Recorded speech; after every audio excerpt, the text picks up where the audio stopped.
a promenade in Brooklyn Heights. He said it was very cruisy, and so we went up and looked at it. And, you know, I'm 19. I graduated college. And I stood there, and I did everything he said they do. Like you look, and you wink and nod and all. It's like you do a silent hello, sailor. Would you like to come over? This is what they say. Well, I felt compelled to tell him on the way back to his house. I've never done this before. Of course, Andy was sitting on the sofa with Gerard, and there was a woman crawling around the floor screaming, "Andy, I love you, I love you." It was Ivy Nicholson. It was Andy's girl of the year. She was in love with him. And when she got close enough, he sort of kicked her in the chin, and she's moaned and went over to one of the windows and started to climb out. I said, "Oh my God, someone's going to jump." And I put my arms around her.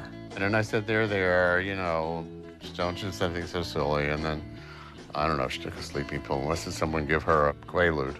And then as we were leaving, someone said to me, now I thought it was Andy. Boy, we were all hoping she would jump. You know, you sort of spoiled it for everyone. I was uncool by saving this person's life at a party. In the middle of the evening, the door opened and Nico came in, dressed in tattered Levi's and tattered Levi jacket. She came in with two men, one of whom was a Chilean count and the other of whom was an English dandy. And the room of beautiful people just turned. She walked over to the table on which there was a punch bowl and dipped the ladle in and threw her head back and just, man, showstopper. The Rolling Stones were giving a press party in the form of a boat ride. I got there late.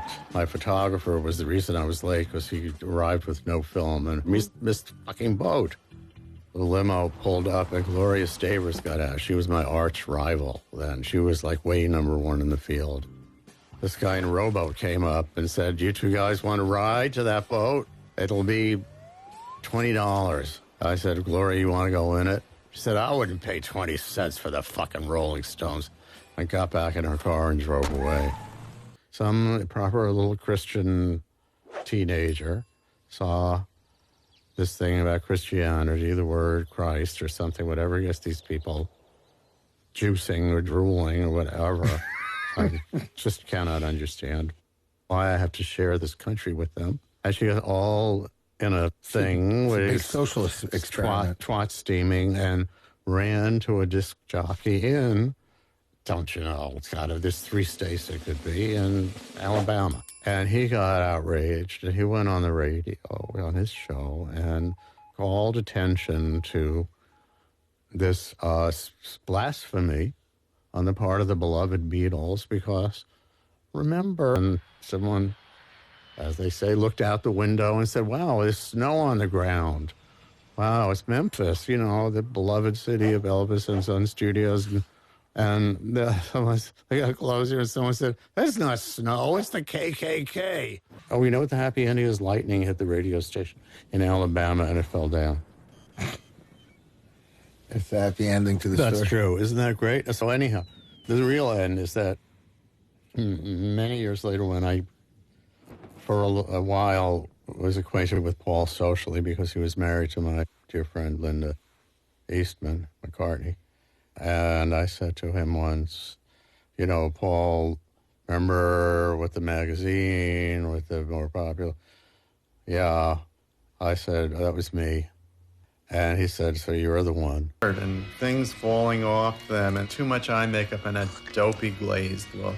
I was concerned that this was bad for his image in a doorway. And he just looked at her and she looked at him, and then they both cast their glances downward.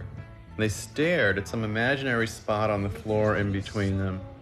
And I tried to start a little chatteroony, and I saw this was going nowhere, that this was some kind of thing they were acting out. And I came back about an hour later, they were still in the exact same positions. They hadn't moved. And they hadn't said anything? They hadn't said anything. This is their way of acknowledging, you know, you're a beautiful, special, poetic person, I suppose.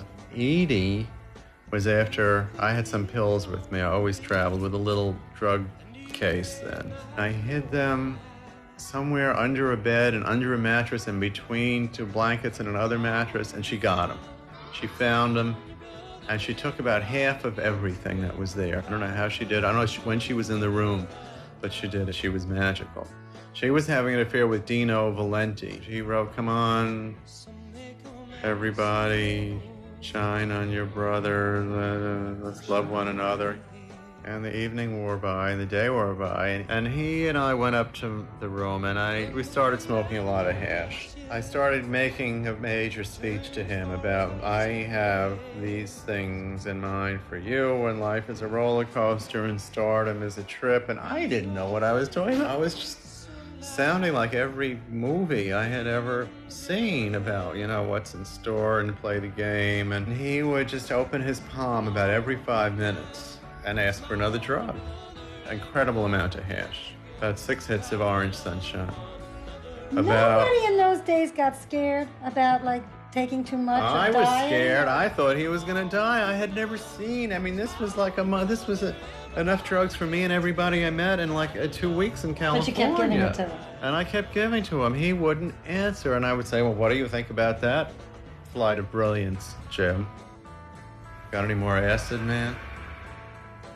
In the middle of the night, David Newman came running into my room and said, "Oh my God, you have to see what's happening." And she was in the courtyard. She was crying and screaming, and he was naked on top of this house, and he was walking on it, jumping over the gaps, totally naked. Jesus, what if he falls off? I'm not gonna lose my job. That's all I could think of. Who cared about him? She came flying into my room and threw herself on the bed, and she was crying hysterically. I never found out what had happened. I'm under floor mat.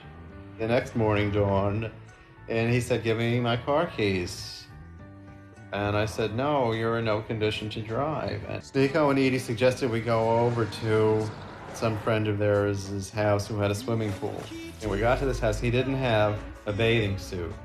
So I went through this pile of bathing suits, and I said, "Here, Jim, this looks like it will fit you. Put this on, and then we will go swimming." "Where's my car keys, man?" I said, "We'll find them later, Jim. Put this on." That's when he took off his thing, and he got naked, and I saw his cock, which was very big. What do you mean, very big? It was long. It was like a salami. It was long. We all drove back to the house. We found that all the dining room chairs had been put on the table, and there was a still from Chelsea Girls on the back of it. It said, "Jim, your ass is mud. Call us and get to rehearsal fast." I said, "Have you looked under the mat of your car? Perhaps you put the keys there, as so many people do."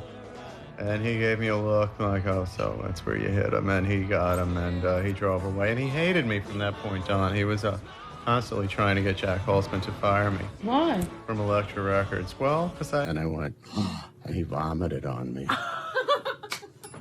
And I always found that when I tried it in the city, I'd start hallucinating over an oil slick. And I'm on the floor exploring E = mc² over H. She looked over at me and she said, "Oh, I have to show you the sunrise on the cliffs." Because, she's Taurus, she's the Earth Mother, and she's there to respond to the needs of people who she's with. And she took me out. They propped me up and put me in a car, and we drove out to the cliffs. And Leonard and I, just stood and laughed and talked about everything. Highway bridge, that was enough. So no, this is a sign. Then I showed Iggy and the Stooges, "Here's a picture of me up on the roof of the Howard Johnsons, and those are the trees, and that's the 57 Thunderbird, and there's, the universe in relation to myself and everything." The Ashton brothers and Dave Alexander said, "Let us look at that." By about the third or fourth strong, we take a break. All of a sudden, out of the audience comes a...